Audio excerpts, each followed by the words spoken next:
So the next question, which we're going to be tackling on this one, is about employee aspirations.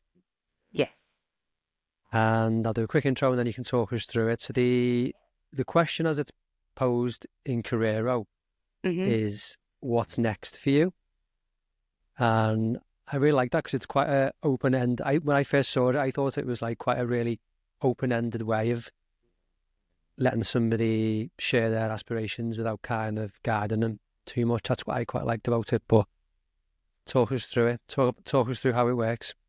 Yeah, and there is a caveat there. We often put on as part of the question that we're always looking for teams to progress and grow. If this isn't your dream role, then perhaps we can help you get there. I think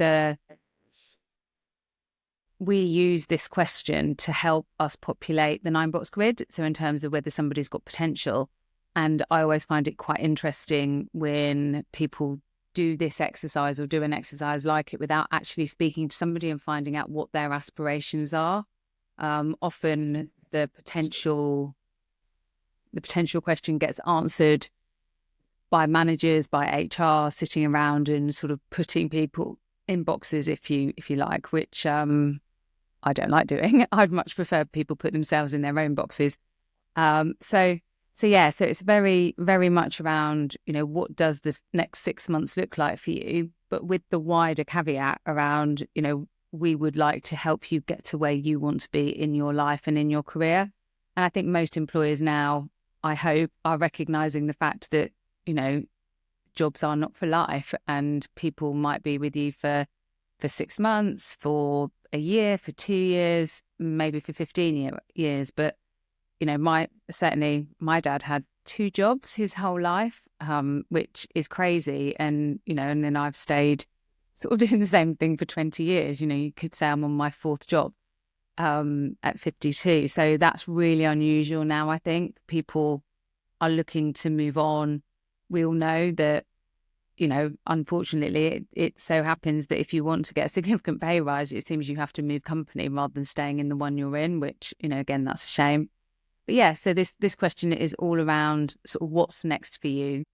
So the thing which I've been guilty of in the past, and this is kind of what I was thinking about when I first read this, was I've been guilty of not like proactively checking in with people to see if they are actually happy in their role or if they want to progress with us and all the good information that this question brings back. And I think when you don't proactively do that, that's when you get into the danger of people just leaving. Do Totally. you know what I mean? Yeah, sometimes I think sometimes there's a fear because, what if I sit down with someone really good and they tell me that actually they're going to go in a year's time, and it's a bit like, oh, I don't want to deal with that right now. But surely to be able to plan that and to be able to know and how much you're going to invest in them as a business in terms of, whether it's development or secondments or mentoring or whatever it looks like. I'm not saying that if somebody's going to leave, you shouldn't do all that stuff with them, but it's nice to know, where somebody is. We need people with the answers, and we give them 9 options to answer from with this question in drop-down boxes. The first one being, I want my career to be here and I'm ready to progress, which is, isn't as common as you might think it would be. We spend a lot of time, especially in my world, talking about, like retaining talent and keeping your talented people, and the people in the top right-hand corner of that 9-box grid, people that are performing really well and want to progress. But actually, a lot of people are really, really happy doing exactly what they're doing for a number of reasons. And that will change over time as well. Just because somebody is happy right now doing what they're doing doesn't mean that that's going to be the case in 2 months' time, in 3 months' time. So having that regular check-in to make sure. But then the second option is, I want my career to be here, but I'm happy as I am right now. And then the third one, I want my career to be here, but not sure what that looks like. So it might be that somebody's fallen in love with your business, but they don't necessarily want to be doing what they're not, doing exactly what they think their life's goal could be. But, it might be that you can help them find out what that is and then put them somewhere. There's one that is, I'm doing exactly what I want to be doing now. and one that is, I'm doing exactly what I want to be doing, but I could take on more challenges.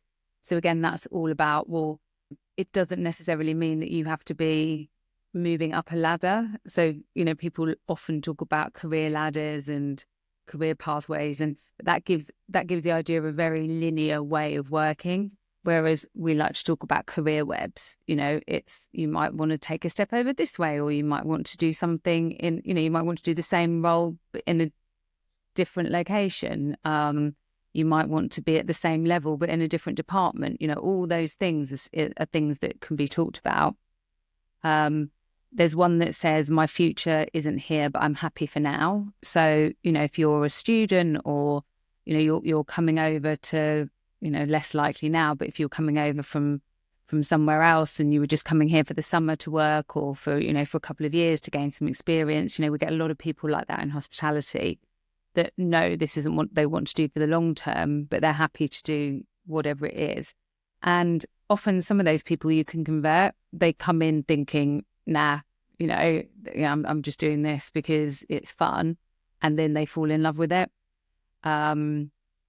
So we've got one that says, my future isn't here, but I'm happy to take on more challenges. So it might be, again, somebody's come with you. We know that their visa is going to expire in a year, but they still want to, get on with stuff and do a bit more and have more capability, more potential to do stuff. And then we've got the last one, well, not the last one, so the penultimate one, my future isn't here and I'm ready to move on. And we got challenged, certainly in the early days, quite a lot about putting that in and saying, well, does anybody ever say that? And actually some people do, they've made it quite obvious. And that's either because they've already handed in their resignation at this point, is that they're unhappy and therefore you need to deal with that. But it also gives you a really good opportunity to have that conversation around why not? Why don't you want to be here anymore? And again, that might be personal circumstances, visa endings, having to go and care for somebody else, whatever it might be. And then the last option is I'm not sure, which I'm sure lots of people aren't sure. But hopefully that gives sort of a range of options that are, quite similar, but also a wide enough range of options for people to really think about, actually, what does this next 6 months look like? And in an ideal world, again, you want all the sort of the conversations that you have to people to be really open and honest. And the worst thing that can happen, I think, as a leader, is for somebody to come and say, yep, that's it, I'm done, I'm leaving, I want out today, I want out in 3 months, whatever that looks like, without you having any idea that that's on the cards. It happened to me once, quite early on in my career, and I was gutted, and I still remember it and still play back, what could I have done differently? Because I don't think her leaving was ever going to change. It was just, it came as a shock, and it should never have come as a shock. To be honest, thinking back to all the jobs I've had in the past when I was employed, I've left every job like that. Have you? I've left every job, every resignation has been by surprise, yeah. Has it? And what was it that you thought that you couldn't go to somebody and say, actually? I guess a couple of times I was sort of staying within the industry, so, I would have been going on to gardener leave anyway. Yeah. But I guess I just wasn't provided with sort of the conversations that I needed before this one, because you can't just have this conversation with nothing beforehand. Because let's say you hadn't had no employee conversations before, yes. And then you bring this one to the table as the first one. People aren't going to feel safe enough to necessarily be truthful. Yeah, that's very true. It's all about making sure that you're having the consistent, from somebody being employed by you, that you're speaking to them day 1, week 1, week 4, week 8, week 12, whatever it looks like, and then consistently every 3 months. And again, we often get asked, don't people get bored of answering this question? And actually, no, I don't think people do, because you literally go and tick it. And if you're happy and you're doing exactly what you want to be doing for now, then we don't need to talk about it anymore. That's fine. but you've had that opportunity to bring something up. If you do want to be challenged, if you are looking to move on, if you're not happy at the moment, that this is your opportunity to say it. So I do think it's really important. And then depending on the answer you put in for that question, we then ask various other questions dependent on that. So, for example, if you wanted your career to be somewhere and you were ready to move on, we then ask about what role are you working towards, which department, area, or whatever would you up to be working in. If somebody is saying, I'm doing exactly what I want to be doing for now, then we might ask the question, how can we keep you interested in your role? So it's just about, okay, well, you're happy, but, are you going to stay happy? What can we do? And then if you say something like, my future isn't here, but I'm happy as I am right now, we can then start asking the questions, what would make you stay? So a lot of people talk to us about stay conversations, which is really just another word for this conversation. It's coming out loud and sort of saying, are you thinking about leaving? And if you are, what can we do as a business to keep you if you want to keep them? Maybe you don't sometimes. And that's also the case. So, lots depends on this one. But, when we start looking at people that want their career to be in a business and are ready to progress, and then we understand which roles they're working towards, and then we know which regions they're going towards, then you start to be able to succession plan really quite well. And you're doing it from a place where that person has shown you that their aspiration is to do that, rather than approaching people and saying, oh, how do you fancy this, that, and the other? A good example of that, it was quite a long time now, but Sean Wheeler reminded me not so long ago, actually, that when he was working with Malmaison and Hotel de Ban and they opened the Oxford Malmaison, him and Julia Baxter, now her name is, they used the Carrero system, and they got every single person internally to open that hotel because they could see so clearly about where people wanted to go and what they wanted to do. I suppose that's what you're looking for, isn't it, when you're asking this kind of question? It's like, who do we need to develop into our next sort of future leaders? But also, if we're doing rapid growth, then actually, have we got people in business that understand the business that can go and work in locations for us when we open new places? Yeah. I think it's important, isn't it, for the listener to realise that this benefits the employer and the employee. I think when you first see it, I shouldn't speak for everyone. When I first saw this question, I thought, my initial reaction was, that is for the benefit of the employee. But then when I stopped and thought about it for a couple of seconds, I thought, oh no, of course it's not. It's for everyone, because the employer can obviously, think further down the line. They may have things that they need to delegate right now, and they're trying to find out who within the business is ready to be delegated these things. So I think it's, because some other people might see this question and think maybe it's sort of more biased towards the employer because we're all different, aren't we? But I think when you actually stop and think about it, having this conversation regularly is like super beneficial for both parties, isn't it? Yeah, and also for the direct line manager as well. So, again, in such a fast-paced environment as hospitality, you're looking at, if you've got a team of people and particular individuals work well together, and the impact of somebody leaving can be quite significant. Now, if you know that that's likely to happen and you're okay with it, and that's a good thing, and you've planned for it, that's much, much easier than, as I said, somebody walking in and saying, yeah, I just don't want to do this anymore. For team stability and just as a leader, so you can plan and understand who, the dynamics of your team and how that's made up. Understanding sort of where your moving pieces are, I think is really important. I don't know how you would run a team without knowing that about people. Yeah, 100%. So this question, do you think that this question can be asked, or let me ask that a different way? Yeah. How soon should you ask this after somebody's started? Because obviously I just started in a role today. I might take 6, 12, 18 months even to get my feet under the table properly and understand that role. And I guess it's different depending on each person. You'll be able to see day to day how some of these progressing. But as a general idea, when would you start asking this to people?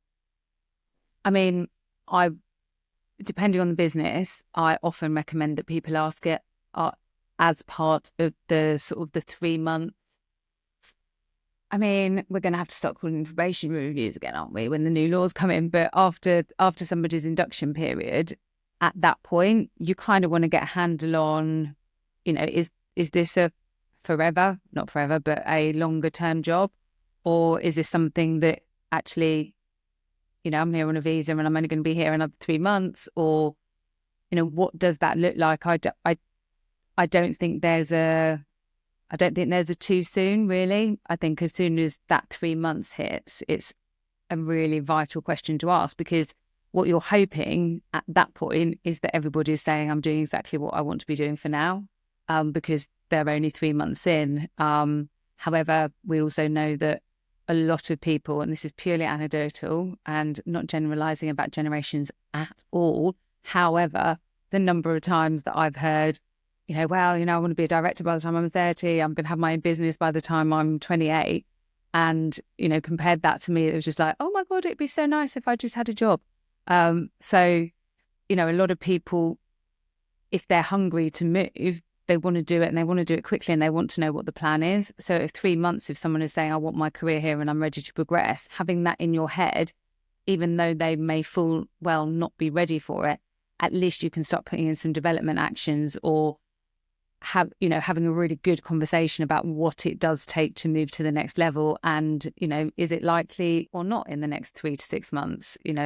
Are you somebody that is going to fast track through somewhere, or are you someone that will need some development and some time and some longevity in the role before there is that potential? So yeah, I definitely would. And also there's some research that says by day 100, so within the first 3 months, people will have decided whether they're going to stay or whether they've sort of checked out emotionally anyway. So it's a really good point to check in. And if you've been doing regular checks from day 1 to day 100, then you're going to have a pretty good idea anyway, because some of the questions we ask will be leading towards this. Yeah.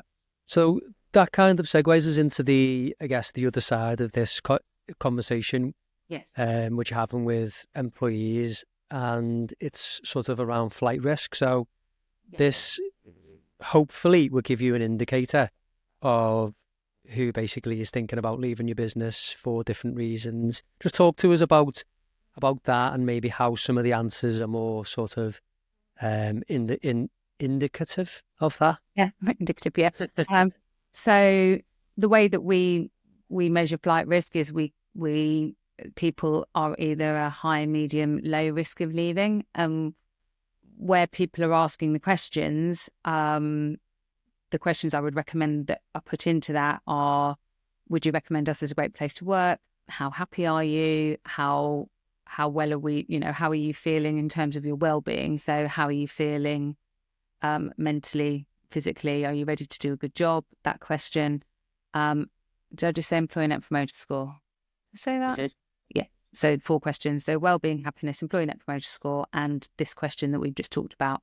So if, for example, you want your career to be here and you're ready to progress and you're scoring a 9 out of 10 on employee net promoter score and an 8 out of 10 on your well-being, and you're super happy, then you're probably low risk of leaving. However, if you are saying,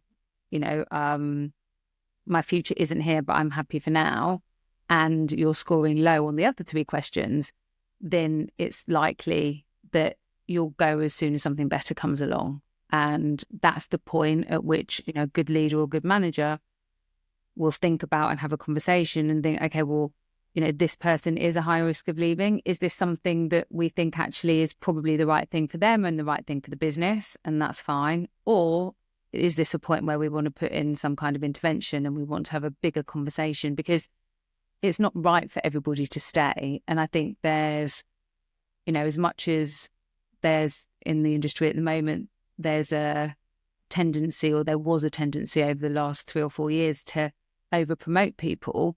There's also a real tendency not to deal with stuff when it's an issue, and for people who aren't necessarily sorted to your organisation to stay. And that's the worst thing that can happen, because we all know that people that aren't engaged are doing way more damage than they are good. So, if you're getting the signs that somebody is a high risk of leaving, and there's somebody that you haven't spotted as being somebody with really high potential, then it's probably worth having a conversation with them about, actually, let me help you with your options. If you want to stay, that's fine. Let's not get into any legal issues here. However, it indicates from what you're saying that you don't really want to be here. And is that good for you? Is that good for us? And as a leader, you want the best for your people and the best for the business. It's not two things can be true at the same time, right? It's not that you're trying to get rid of someone. It's just that you and that person probably recognize that this isn't a place where they can thrive, and that's okay. And I think a lot of leaders and managers struggle to have that conversation, which is a shame. But, I think people are so scared of getting it wrong almost, that they stop doing it, and so scared of losing people because, oh my God, then it's a nightmare to recruit. But actually, again, having somebody who isn't engaged, who isn't happy, who doesn't want to be here, and there's nothing you can do about it, and they're not performing particularly well anyway, I would say letting that person go with grace is much better than trying to convert them and hang on to them. 100%. So as you've kind of mentioned there, following this question, the employer would basically have a risk score of between 1 and 3, which is a flight risk. So how likely is this person to leave? And what we've done is we've pulled out that information from the database because that's the easiest information to get hold of. And we've basically got some interesting trends. So over the next 3 weeks, we're going to be looking at some trends which have to do with flight risk following this question. So following this aspiration question. Perfect. Joe, as always, thank you so much for your time. I will see you next week and we'll start looking at the first piece of data. Yeah. See you then. See you soon. Bye. Nice one. Right. So